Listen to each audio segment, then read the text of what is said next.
Hello, I'm Raina Morgan with iHealthTube. We're visiting with Dr. Erin Katz, who wrote Prostate Health. And one of the things you talk about in your book, Dr. Katz, is the PSA. And I would like for you to explain that and what does it mean if it's high?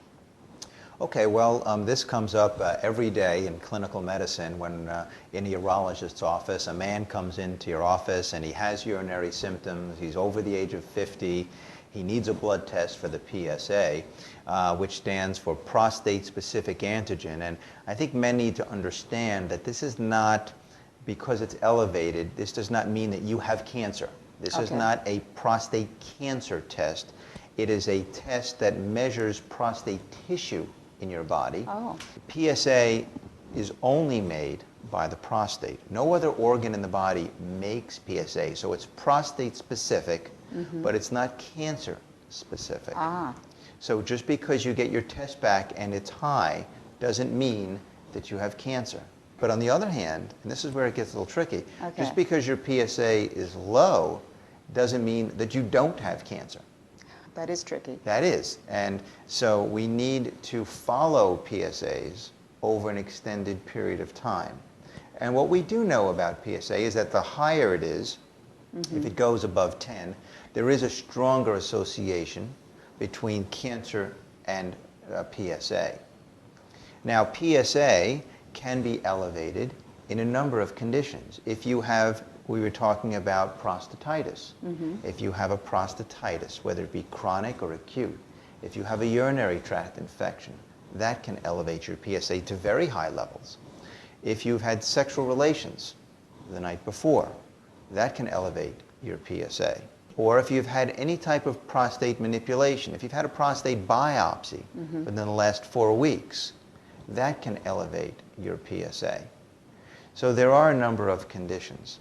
And we do know that PSA falls within specific ranges based upon your age. So if you're under 40, your PSA should be under 1. If you're between 40 and 50, your PSA should be under 2.5. If you're between 50 and 60, it should be under 3.5, and 60 to 70 under 4.5. Those are broad ranges. So it does go up as you age? It does go up as you age because the prostate size goes up as you age. And remember, PSA is made by the prostate.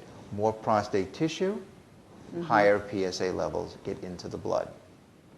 What about some of the common drugs that people or doctors use to shrink the prostate? Well, there are a number of medications that are FDA approved right now to relieve urinary symptoms by shrinking the prostate, by influencing a hormone in the body, which is a metabolite of testosterone. The two drugs that are available right now are called Proscar and Avodart. And they work over a period of time. It's a once-a-day pill that you need to take for probably at least 6 months to start to show some shrinkage in the prostate size and relief of urinary symptoms. By reducing prostate size, we will be seeing a reduction in your PSA level. All right.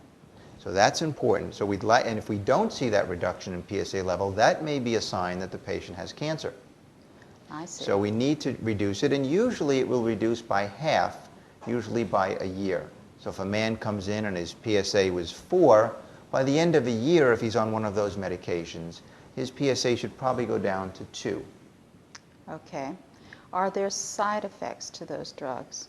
Yes, there can be side effects to these medications. For the most part, they're well tolerated, but men can experience sexual disturbances. They can have a reduction in their sex drive. They can have a reduction in their ability to maintain an erection. They would see, because it's shrinking the prostate, a decrease in their ejaculate volume that comes out. And some of the men can experience some breast or nipple tenderness as well. Again, not overwhelmingly common, but something that men need to be aware of. One of the other potential side effects that men may desire, however, is that it can grow hair. Not over the body, but on the top of your head. And there is a form of these medications that is prescribed commonly by dermatologists for male pattern baldness. I see. Okay. Well, thank you very much, Dr. Katz.